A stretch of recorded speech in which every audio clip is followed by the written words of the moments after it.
No, good. Well, perfect. And we are live. I want to thank everyone for tuning in to a special edition of Off the Record on the People's Podcast this afternoon. We have an incredible guest with us in studio, one who's going to give us some amazing information as well as inspiration, and that is none other than my blood brother Rashad Muhammad, also known as Politically Oppressed. First of all, assalamu alaikum. Thanks for having me. Thank you for being on. The first thing, the people have been blowing me up waiting on this interview. Everybody has been seeing you actively on social media, which is very rare, but wearing a shirt. Could you explain what your new campaign is? Yes, sir. Assalamu alaikum, everybody. Again, thank you, bro, for bringing me on the podcast. Basically, we got the Killing Ain't Cool campaign all over America, especially in Atlanta, Chicago, these main cities. There's been a lot of murders going on. We've been seeing the death of a lot of rappers these recent years. There's just been a lot of killing going on. And me being an artist, just being someone who concerned my best friend, Asad died not last year, but 2020. And I've had a lot of close friends die. My friend Bloody got murdered in 2019. 2022, right, when the pandemic started. So it's close to home as far as the murders. I got shot 4 times myself, and I seen one of my good friends die that night too. So it's just been in my heart and one of my passions to get out here and try to do what I can personally to try to curb gun violence and stop all the killing that's going on. So me and my brother Bob, we got together and we kicked off the Killing Ain't Cool campaign. Okay, excellent. Yes, sir. So let's stay right there. A lot of people, and thank you all for the positive work that you all are doing. A lot of people, specifically young people, are going through the same thing, mourning loved ones or victims of gun violence, and or if they don't have it in their immediate family, they're seeing it on TV, and they are still being psychologically affected by it. We all are, but specifically to the younger generation, what advice would you give them on dealing with seeing just like murder every day? Well, we talk about mental health a lot now. Mental health is a big thing. I can only give advice as far as what I've been through. And one of the things, we just have to find better coping mechanisms. A lot of people use weed, drugs, and things like that to cope with the crazy things that we deal with. But one thing I would say is to detach yourself from that environment. Change environment is probably the best thing that can help with just the trauma. Is getting away, seeing something different. I remember I went on a cruise in like 2018. It was my first time leaving the country as an adult, and it changed my mindset to reality. It's so much more the world has to offer. It's so much more we can see in the world than what we see in our small neighborhoods and in our towns. And, some people don't have the means to move around, but just going downtown, hopping on the bus and just getting away. However it can, taking a walk, I know in Scientology, they say just taking a walk and, looking at the surroundings helps deal with stress and pressure. So one of those main things would just be finding that escape and that way to detach from the environment to instead of drugs and things like that to cope. Okay, great. Yes, sir. And thank you everyone who's watching. We are glad to be back up. The People's Podcast has been down for like 3 weeks working on getting this lineup that we have today. And now we're back, and thank you all. Can't wait to put this on YouTube. Okay, my next question is, there's a picture that I'm going to use for this YouTube thumbnail of you bending down, looking at the Most Honorable Farrakhan, very passionate look, compassionate look from him, and you was to him as well. What was the minister saying to you specifically that day, and what is some advice that he said to you that can help heal, us all? Okay, I gotta give you a little backstory to that picture. Okay. So that was in LA at Nipsey Hussle's funeral. The minister came for Nipsey Hussle's funeral. I was living in Arizona at the time, and I was going through a lot mentally. I was on drugs. I had lost a lot of weight, and I just probably was at the lowest point in my life, really. And I told myself I got to see the minister. I was down bad, like really down bad on drugs, like. And it was from the pain of getting shot. I had real bad nerve damage. So it started with pills, and then it just, spiraled out to more harder things. And I was at a point in my life where I was like, okay, look, either I'm going to die or I'm gonna live. You know what I mean? Like, and live right and try to, do something with my life because I was just existing at that point. I was going through a lot in my relationship, all kind of stuff was hitting me. And I was just, like I said, I was at the lowest point of my life. So I told myself, all right, I got word the minister was speaking at Nipsey's funeral. So I was like, I'm going to LA. I got to see the minister. Like, I got to see the minister. So we went to the funeral. And we ended up going to the hotel afterwards. And it wasn't that big of a detail. It was kind of light. And I saw Brother Benny from the E team in the lobby, and I didn't even say nothing to him, And he just kind of saw the look on my face. I guess it was a lie. He was like, "You want to see the minister?" And I was like, "Yes, sir, definitely, definitely." And he's like, "All right." And about maybe like 30 minutes later, one of the bros from the E team came downstairs and was like, "Your presence is requested upstairs." My eyes got big. I'm like, "Oh, all right." Bet. So we went upstairs and the minister was watching himself speak. It was the first time I've ever seen the minister watch himself. He was watching his lecture from the funeral. He was watching it. So when I went in the room, we kind of just sat there for a minute, and it was about a good 20 minutes. We sat there and just, while he was just watching his lecture, I was standing in there. There was a lot of student ministers and stuff. It was crazy. It was one of the crazy experiences. I'm like, this is awkward, Then the minister, he looked up, he said, "Son," and I just walked up to him, and I was in my mind, I'm like, I'm about to tell the minister everything. I'm about to tell him I'm in pain. I'm about to tell him everything I'm going through and just get advice. But it was like, how the minister is. It's like he just felt my spirit, and he read me. I could tell he was just reading me, and the first thing he said, he was like, "Son," he said, "your ability to lead is not based off your ability to walk. It's based off your ability to think, and you think well." And just that statement alone cleared up so much for me. You know what I mean? And he said a few other things that, um, inspired me. He also mentioned the podcast then too. And he said that he saw the work that me and you were doing. And I was like, "No, it's my brother, not me." Because I was down bad at that time. But I understood what he was saying, and that just from that point on, I was inspired to, get back into work however I could and just keep pushing. And then I heard him speak at the Swan Song, the Criterion, and he was saying how he was taking, medicine for his pain, but he said he never came in front of the believers high or anything like that. And that inspired me because I know the minister feels our pain.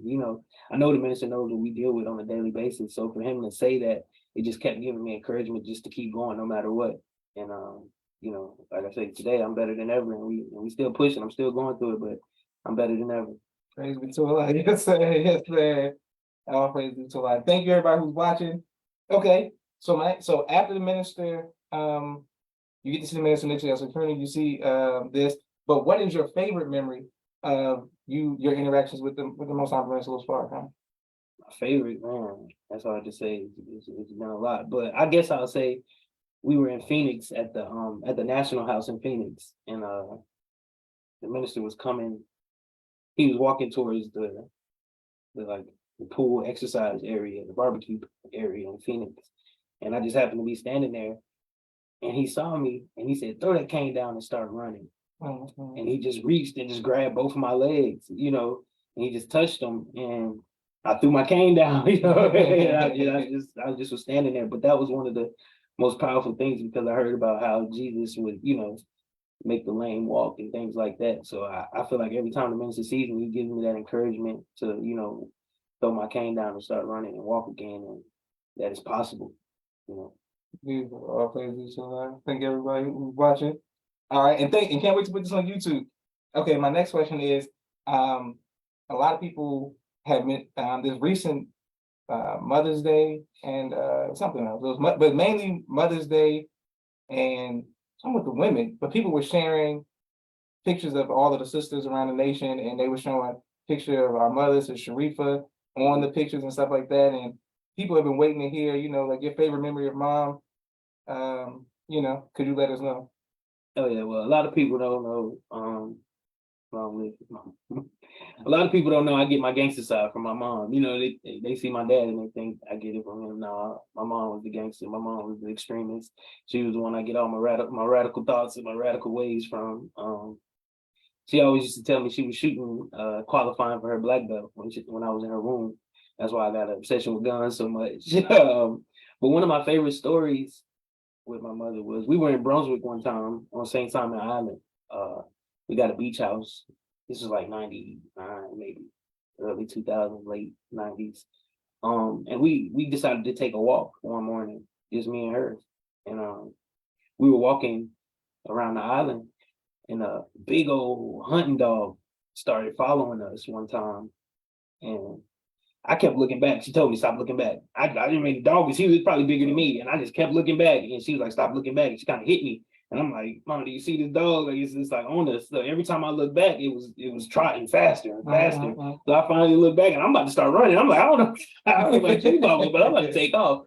But she grabbed me and she turned around and she stopped and she just told the dog, go home. She said, go home.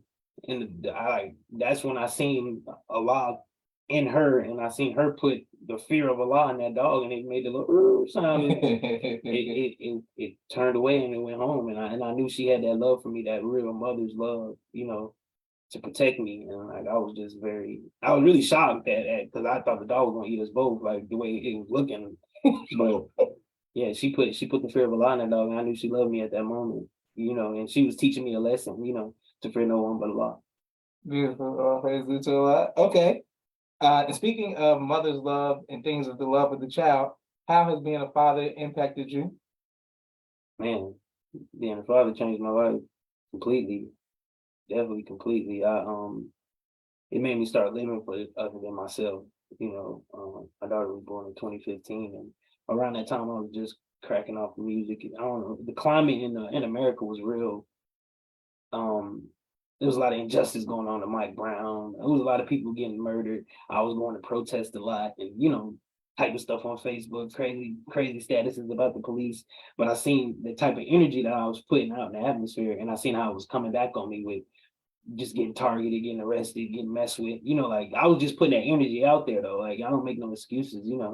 I seen that I was kind of, I don't even want to call it reckless, but it was not disciplined. It wasn't strategic in my movements. And when I had Asada, it just made me realize that, yeah, you got to chill out. You know what I mean? You can still be the same way, but you got to be more disciplined, more diplomatic in your ways when dealing with the enemy. And, yeah, she just changed my life totally. I just really just been trying to live for both of us and our legacy, and just, show her what our parents showed us. And, just being a Muslim, being righteous, being successful, it's definitely a journey. It's definitely a process. I want her to be better than I am, and I want her to, have a better childhood than I had. And I had a good childhood, so I just want, I just think everything is for her now. Protecting her, raising her right, all that kind of good stuff. Oh, praise to Allah. What advice would you give to future fathers? Get your money, get the bag. The woman you have a child with is probably gonna be the most important decision you ever make. Your wife, or I wouldn't suggest anybody go through baby mama drama or nothing. When you choose your woman, you're choosing half of your faith. Like seriously, that is the other half of you completely. So just make sure that you securing yourself first. Love yourself first. Get your money. Understand that a woman is responsibility. We don't believe in 50-50, none of that. So you got to hold it down all the way. If you can't hold down yourself, what makes you think you're going to hold down a woman? You know what I mean? And I made those mistakes younger, just rushing into, oh my wife get married, not knowing the realities of, that bottom line every month, and you only make a certain amount of money, and that'll bring real problems in a relationship. Money ain't everything, but it's, we say it's right up there with oxygen, and I learned that. Like seriously, when you before you have children, just secure yourself, love yourself, and make sure you have everything together, because children ain't nothing but money. They always gonna be asking, everything, and I want to be able to provide for my daughter whatever she wants. I don't believe there's anything, I don't think you can spoil a child. If you can afford it, get it for them. Like I said, I want my daughters to have what I had plus then some. I had a lot coming up. I don't think I even appreciated everything I had, but if you can get it for them, get it, because it's important that their imagination, can grow other than just a cell phone. You want them to have things at their fingertips to explore the world, explore their imagination with. All praise to Allah. And thank you all for every like, share, and subscription. Can't wait to put this on YouTube. We have one more story. We have a couple more questions for you, and if you all have any comments, but we have a 60-second commercial break. for all of the sponsors of the People's Podcast. So 1 second, boom, boom, boom. And Rashad, we also have to talk about your upcoming business as well, and or your tax event. He does television and film editing. Please reach out to him if you need any of those services. Sister Miriam's ABC I Love Me, children's book and coloring book, and now Spanish book. All 3 available on Amazon.com. Sister Naima's Stay on Point Dance Academy, LLC. She teaches ballet virtually to young girls all across the country, right here in the studios of Atlanta, Georgia. Brother Kenneth's Bow Tie Maker Extraordinaire. He'll ship you bow ties anywhere across the nation. Dr. Henry Carter's King Henry Turkey Legs, right here in Atlanta, Georgia. Brother Rashad Muhammad's COVID-19 Disinfected Cleaning Services, out of Chicago. Student Minister Sharrieff Muhammad's book, A Soldier in the Movement of Christ, available on adulsharif.com. And lastly, Brother Joshua Muhammad's book, Cleopatra, as well as No Father, No Excuse, both available on Amazon. If you would like to donate or... Okay, perfect. Thank you for that, Rashad. All right. See, we had to do marathon today. All right. So, and thank everyone who's watching. All right. My next question is: we spoke about our mothers, Sharifah. Now we want to speak about your favorite memory with our father, and this is Sharrieff. What is your favorite memory with that? I got a lot of memories with Dad. Favorite, I ain't good enough about it. It's probably, I'm just tell the sentimental story because it's the one that everybody's gonna go to. When I got shot, when I was in the, when I first got into the ER, my dad was one of the first people I saw, and the brother I was with, he had just passed away, and his father was screaming next to us, and like I tell the story all the time. The ER just got like dead silent. It was like silent, silent. And like when I looked at my dad, I could tell that he honestly feared. I don't want to say feared, but I could tell he was in a serious, deep thought like that. Maybe I would pass away or something that, he could just tell that I was in pain and this is a serious situation. He grabbed both my hands and the nurse, I don't know, they just I don't know how the chair got there, but they just put a chair behind him. He just like slumped kind of in the chair and he put his head on my hands like this. I don't know if he was praying or thinking or whatever he was doing, but the pain went away and it was just like a real sentimental moment between me and him. And he was asking me like, do you feel any pain? And I told him I didn't feel anything at the time. It was just like a real, I don't want to say weird moment, but it was a real sentimental moment between father and son because I understood the seriousness of the situation was hitting me. Like, this man just lost his son right a curtain over from us, and he's screaming at the top of his lungs. And at the time, I wasn't even thinking about dying necessarily, but I knew it was a reality. But I was like, damn, I don't want my dad to go through that, And when we get in those situations, we don't necessarily think about how it affects the family, and how we affect our siblings and our parents and just the family in general. But I seen how I affected my dad in that moment and how much love, like I said with my mom, like I just seen how much love he had for me in that moment. Beautiful. All praises to God. Okay. Yes, sir. One of our finest memories, and thank everybody for watching. One of the finest memories that we have of people, especially in Atlanta, but all over the country, is watching, people getting a chance to watch us grow up in front of them.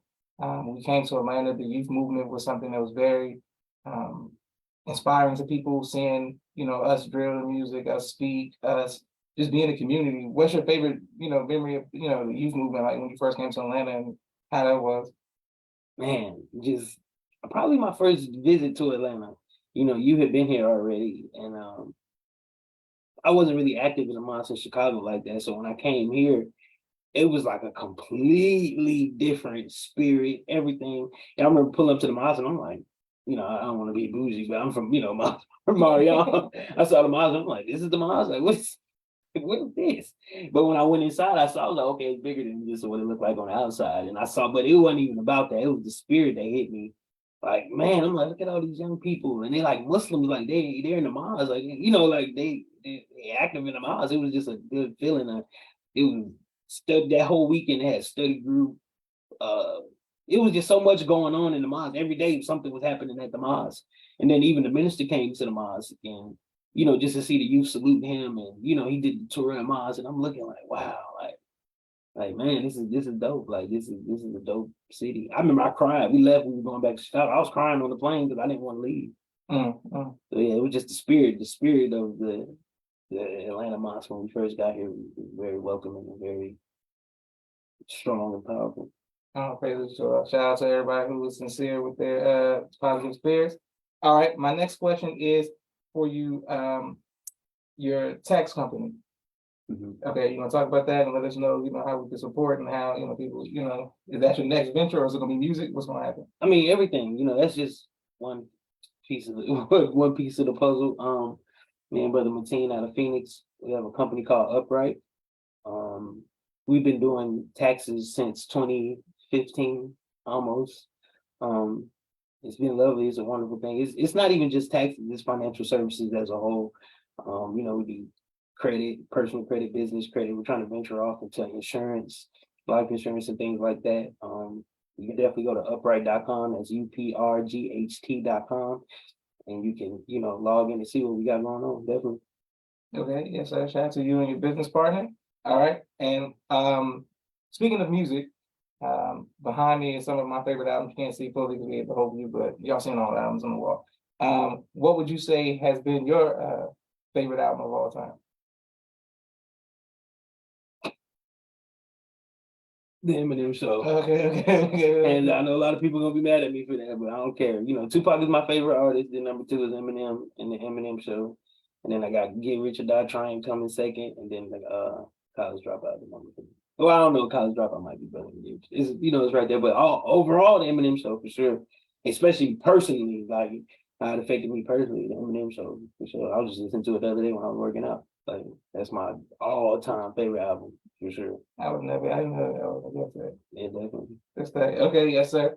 Now, upcoming, people, everybody's been waiting to see if you're gonna be going, focusing more on music, or you gonna be teaching at the mosque again, like you were with in Phoenix. What's next coming up for you personally? Definitely the people, you know what I mean? Teaching, definitely teaching. My whole thing is just the resurrection, however it comes, through music, through teaching, through financial services, financial literacy, however it comes, I want to resurrect our people. I want our people to see the bigger picture, you know what I mean? And through all those avenues, I'm going to be teaching, everybody I deal with, everybody who deals with me knows I'm going to put the teachings on you, no matter what, even in the streets, however it comes, I'm going to be teaching. And I just want to save lives. I want to save our people and bring them to the ministry. Oh, praise the Lord. Yes, sir. Now, a lot of people are going to want to know how can they reach out to you, especially once you put this on YouTube, to try to because mothers, that's something that I never thought would happen the way it does. But some mothers, they just call me and be like, "Can you talk to my son?" or "Can my son talk to you?" How you want people to reach out to you if they have a child or somebody who may be acting, up, and they want somebody to try to kind of warn them or scare them straight. Send them to me. We got something for them. We got a whole program for them. Send them to me. Through social media, on Instagram, it's at Politically Oppressed.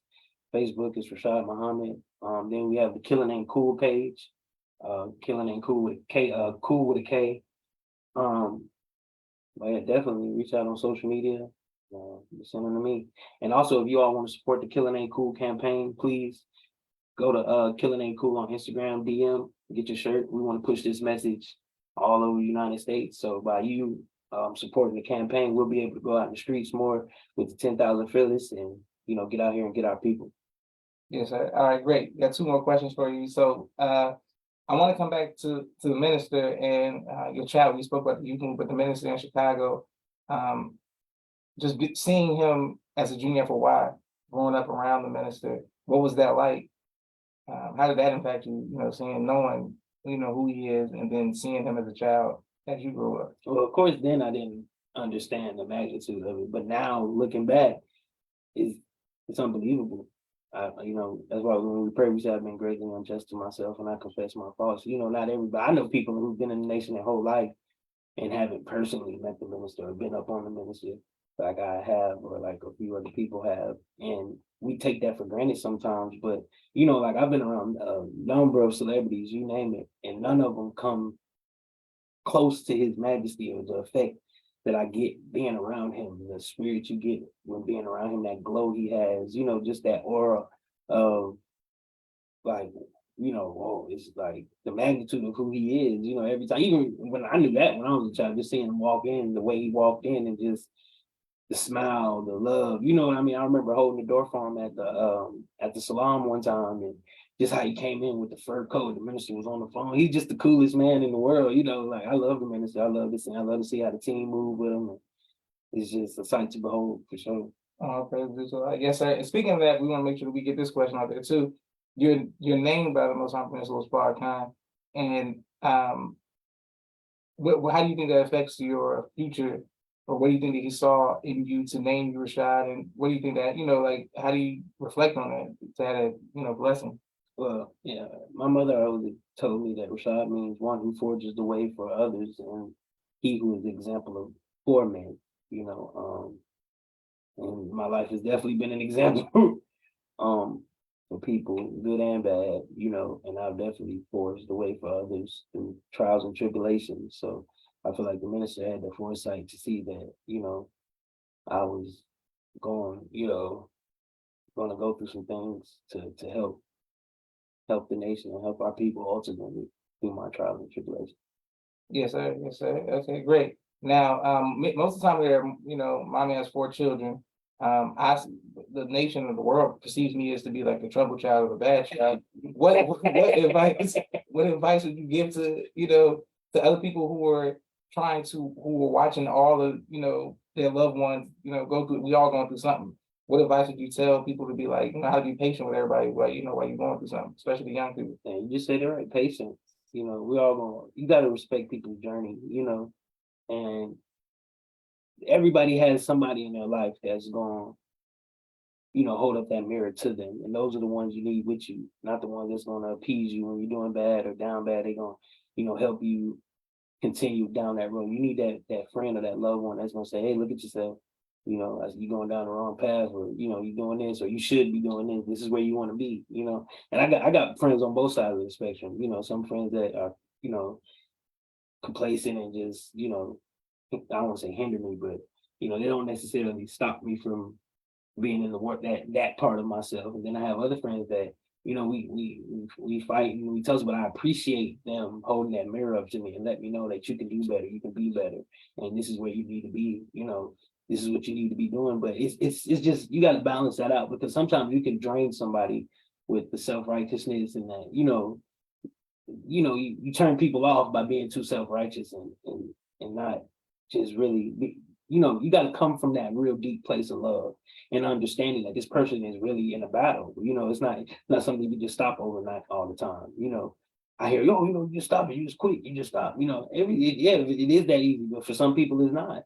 So when you're dealing with a person and it's not that easy, you have to, love them. Like, imagine if it was everybody was just, overnight when you hear the minister, everybody just got right. The minister wouldn't it wouldn't necessarily have a purpose. You know what I mean? I can imagine his job with dealing with us for so long, and so we would have been gave up on Negroes. You know what I mean? So the thing is just that having that deep love is closer to the minister as we can get, because the minister's love for us is just unimaginable. It's unfathomable, like how deep he loves his people, because trying to save us is a hell of a job. We just so stiff-necked, hard-headed and rebellious. Okay, Minister, okay. Yes, sir. All right. And then also a lot of the sisters, DM me and they say, what's up with your brother, man? Is he gonna be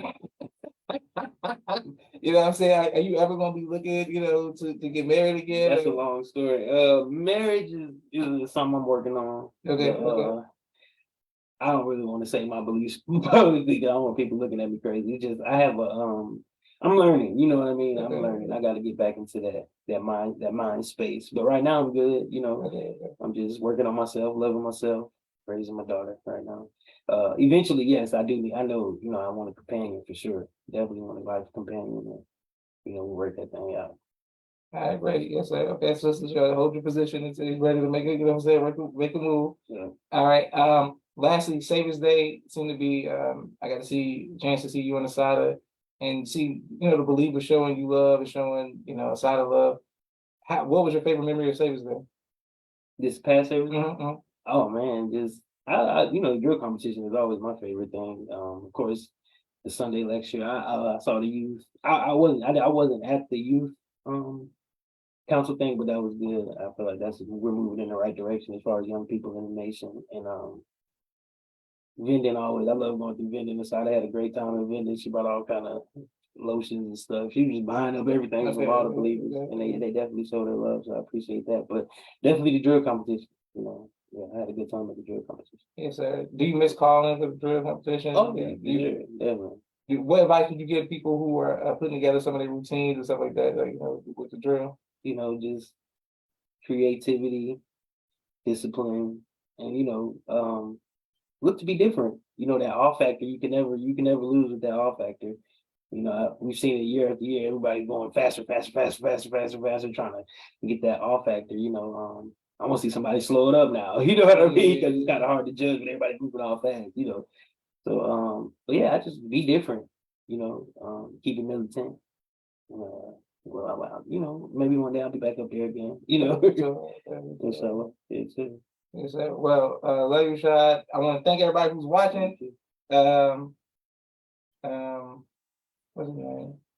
Somebody from Arizona said Josh always trying to marry everyone else off. No, thank you very much for that. All right, but this is Joshua Leonard Muhammad signing off of the People's Podcast. Thank you all for watching. Thank you, Rashad, for coming on. May Allah continue to bless you. Thank you. I'm happy to be back live on Facebook. Yes, sir. Make sure y'all support the People Podcast, man.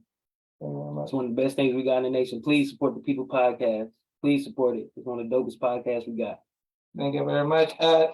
Thank y'all for watching. Can't wait to put this on YouTube. We're back, y'all, all day today. We got some good interviews. Keep coming up.